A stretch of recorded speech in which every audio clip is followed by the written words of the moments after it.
वासुदेवाय धीमहि तन्नो विष्णुः प्रचोदयात्। ॐ सहनाववतु सहनौ भुनक्तु सह वीर्यं करवावहै तेजस्विनावधीतमस्तु मा विद्विषावहै। ॐ शान्ति शान्ति शान्ति।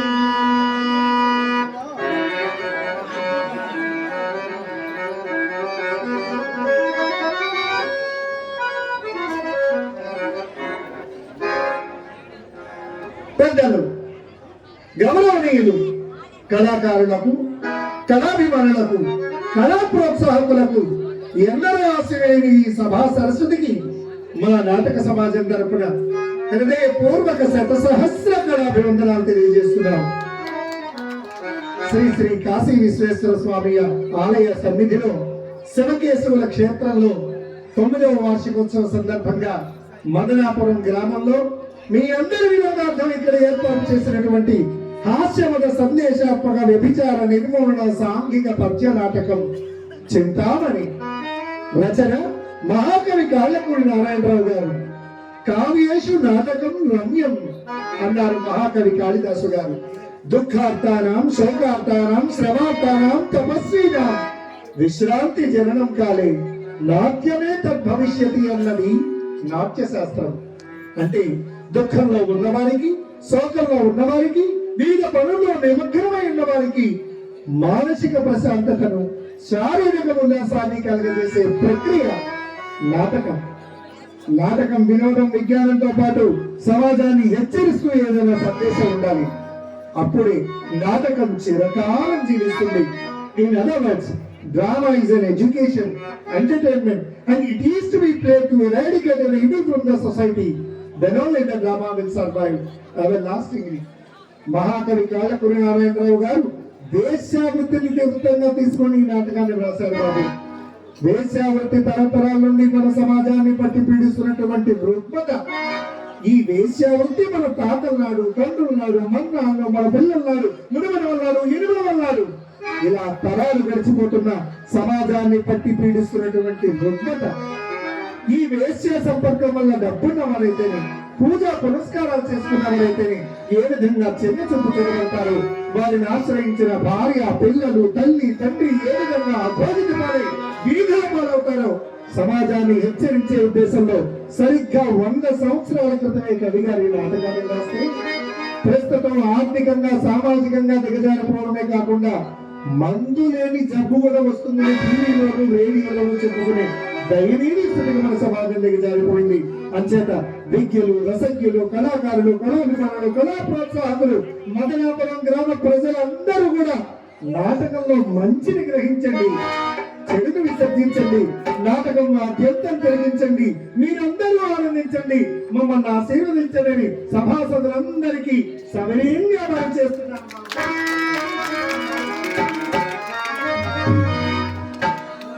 మరొక్క మాట, నవ్వడం యోగం, నవ్వించడం భోగం, నవ్వకపోవడం ఒక రోగం. ప్రఖ్యాత సినీ రచయిత, దర్శకులు స్వర్గీయ జంధ్యాల గారు ఇది హాస్యపూరితమైన నాటకం కాబట్టి ఎక్కడైనా హాస్యవత సన్నివేశం వస్తే ఆడ, మగ, చిన్న, పెద్ద తేడా లేకుండా వేరే వేసేయండి. అది కాకుండా ప్రేక్షకుల స్పందన కళాకారునికి ఎక్కడ లేని శక్తిని ఇస్తుంది. సమయానుకూలంగా మీ చప్పట్ల ద్వారా మాకు ఆ శక్తిని ప్రసాదించి తద్వారా నాటకం విజయపదంలో నడిపించవలసిందిగా మదనాపురం గ్రామ ప్రజలందరూ ఒక్కసారి గట్టిగా అది అందులో ఏమాత్రం తగ్గకూడదు. ఎందుకంటే మీ చప్పట్లే ఈ చలికాలంలో మాకు దుప్పట్లు. ఎందుకంటే మీ ఏలనే మాకు జోలలు. చప్పట్లు కూడా 2 రకాలు ఉన్నాయండి. ఒకటి దిగిపోమని, 2 ఎదిగిపోమని. మీరు మీ చప్పట్లతో మాకు ఉత్సాహాన్ని కలిగించాలని కోరుతూ, ఎందుకంటే ఈ నాటకాన్ని రేసు గుర్రంలా పరిగెత్తించడానికి అనంతపురం నుంచి వచ్చారు హరిబాబు గారు, అలాగే విజయనగరం నుంచి వచ్చారు గురువు గారు సురభి కృష్ణ గారు. అంతకు ముందు కృష్ణ రాయబారంలో సూరిబాబు గారు వాయిద్య సహకారం అందించారు కర్రీ సింహాచలం గారికి.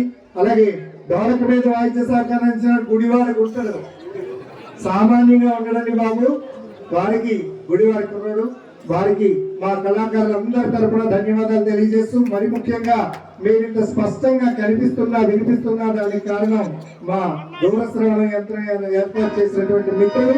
వీరందరికీ కూడా ధన్యవాదాలు చెప్పకుండా మేము నాటకం ప్రారంభించామంటే కొంచెం ఏదో లోపం ఉన్నట్టుగా ఉంటుందని వీరందరికీ ధన్యవాదాలు తెలియజేస్తూ, ఈ నాటకాన్ని ఇక్కడ ఏర్పాటు చేసి ఎక్కడెక్కడి నుంచో ఉన్నటువంటి కళాకారులు ఇక్కడ తీసుకొచ్చినటువంటి మదనాపురం కండాపు గోవింద్ గారికి, వారి మిత్ర బృందం అందరికీ కూడా మరి ప్రత్యేకంగా ధన్యవాదాలు తెలియజేస్తూ, అంతే ముఖ్యంగా ఈ నాటకాన్ని మనకి ఈ ప్రాంతంలో ఉన్నటువంటి ప్రజలు వీక్షించే అవకాశం కాకుండా ఖండాంతరాలు కూడా చూసే అవకాశం కలిగిస్తున్నటువంటి ఏపీ కళాకారుల సంక్షేమ సేవా సంఘం వారికి కూడా మా కళాకారులందరి తరఫున ధన్యవాదాలు తెలియజేస్తున్నాం.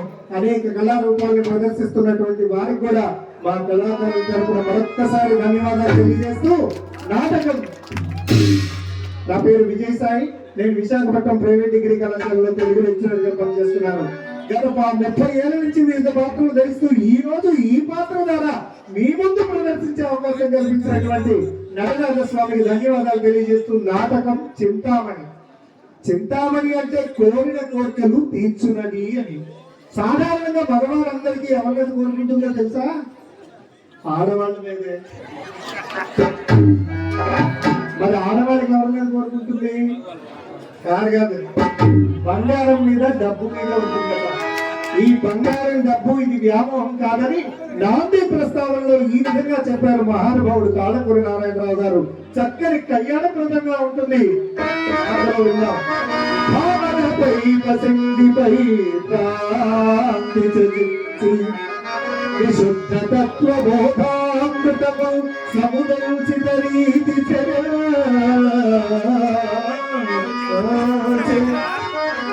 సజన సోమములు కృపాదయ వినోదదే భరించి భక్త చింతామణి అయిన ఈశ్వరుడు ఉదారపతి చేర్చు మిమ్మున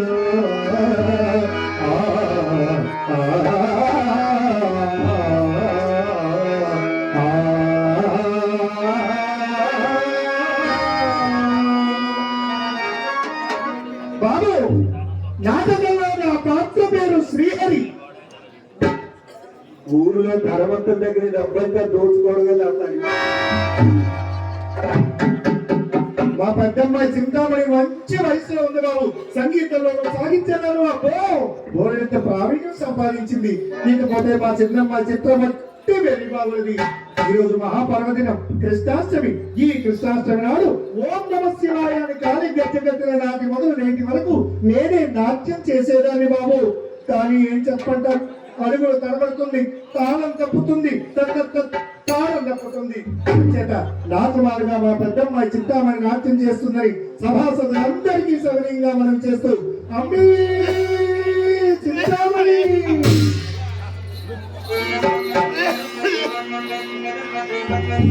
చూడమ్మా, పెద్దలందరి ఆశీర్వాదం కోరుతున్న అర్చించే మన బంగారు తల్లి. అలాగేనమ్మా.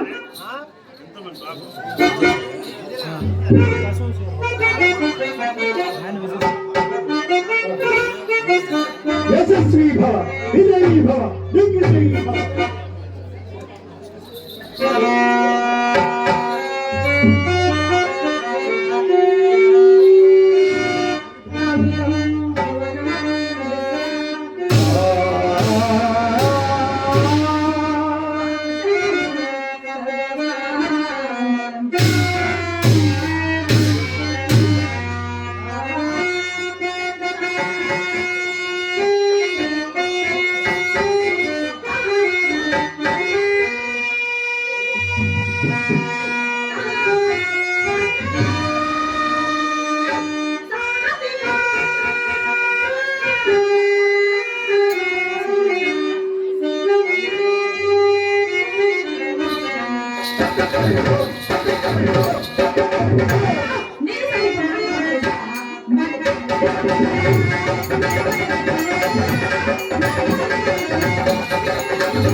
ఏమి నాట్యం ఏమి నాట్యం ఆరంగేట్లోనే అదరు కొట్టేసావే తల్లి. అమ్మా ఏమ్మా ఇందాక వచ్చారే ఎవరమ్మా వారు?